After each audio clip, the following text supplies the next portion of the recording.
নেদারল্যান্ডসের বিপক্ষে বাংলাদেশের তৃতীয় টি-20 ম্যাচটা বৃষ্টিতে ভেসে গেছে। বৃষ্টিতে ভেসে যাওয়ার আগে নুরুল হাসান সোহান 11টা বল খেলার সুযোগ পেয়েছেন এবং এই 11টা বল খেলে তিনি 200 স্ট্রাইক রেটে 22 রান করেছেন, যেখানে তিনি দুটো ছক্কা আসলে মেরেছেন।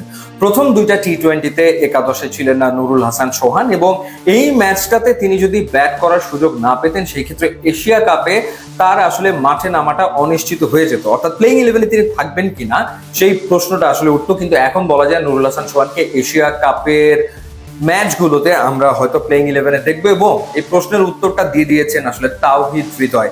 তাওহিদ হৃদয় তিনি 3 নম্বরে ব্যাট করতে নেমে 14 বল খেলে মাত্র 9 রান করেছেন 64.28 স্ট্রাইক রেটে।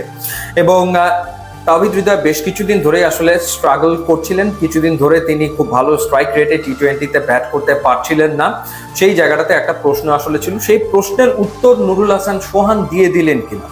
অর্থাৎ সেই ক্ষেত্রে এশিয়া কাপে আসলে নাম্বার 4 পজিশনে ব্যাট করবে কে, নুরুল হাসান সোহান, সাইফ হাসান নাকি তাওহিদ হৃদয়? সেই জায়গাটাতে আমার মনে হয় যে নুরুল হাসান সোহান নিজের নামটাকে একেবারে উপরে নিয়ে আসতে পেরেছেন, অর্থাৎ তাকে হয়তো দেখা যাবে। কারণ পারভেজ হোসেন ইমন এবং তানজিদ তামিম তারা তো ওপেনিং এ থাকবেন, এবং নাম্বার 3তে সেই ক্ষেত্রে লিটন কুমার দাস ব্যাট করবেন, এবং নাম্বার 4 পজিশনটাতে সেইখানে হয়তো নুরুল হাসান সোহানকে দেখা যেতে পারে, এবং কোনো ম্যাচে হয়তো সাইফ হাসানকে দেখা যেতে পারে। তিনজনই রয়েছেন স্কোয়াডে, তাওহিদ হৃদয়, নুরুল হাসান সোহান এবং সাইফ হাসান তিনজনই রয়েছেন, এবং এই 4 নম্বর পজিশনে হয়তো তাদেরকে ঘুরিয়ে ফিরিয়ে খেলানো হবে। কিন্তু আমার মনে হয় যে ভাইটাল ম্যাচে, ইম্পর্টেন্ট ম্যাচে নুরুল হাসান সোহানকে হয়তোবা সেই সুযোগটা দেওয়া হবে, কারণ দীর্ঘদিন ধরে তিনি আসলে ভালো খেলে এসেছিলেন সবগুলো ফরম্যাটেই। নিউজিল্যান্ড এ দলের বিপক্ষে তিনি দারুণ পারফর্ম করেছেন।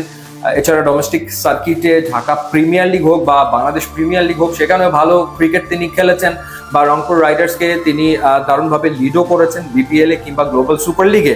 তো সেই জায়গাটাতে নুরুল হাসান সোহানের যে অভিজ্ঞতা আছে, সেই অভিজ্ঞতা তাকেও আসলে আমার মনে হয় যে টিম ম্যানেজমেন্ট মূল্যায়ন করবে, এবং যদি মূল্যায়ন করে তাহলে 4-এ নুরুল হাসান সোহানকে হয়তো এশিয়া কাপের ম্যাচগুলোতে দেখা যেতে পারে। এবং সেটা যদি হয়, সেটা হলে সেটা মনে হয় না ডেফিনেটলি খারাপ হবে, বাংলাদেশের ব্যাটিং অর্ডারটা আর একটু হয়তো বা শক্তিশালী হবে। সো সুযোগ পাওয়াটা জরুরি ছিল, একাদশে থাকাটা জরুরি ছিল, এবং ব্যাট হাতে পারফর্ম করাটাও জরুরি ছিল।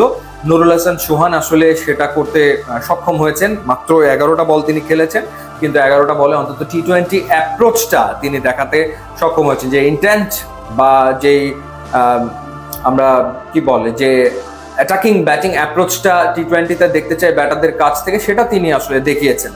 সো দেখা যাক কেমন করে বাংলাদেশ দল এশিয়া কাপে এবং কেমন করেন নুরুল হাসান সোহান।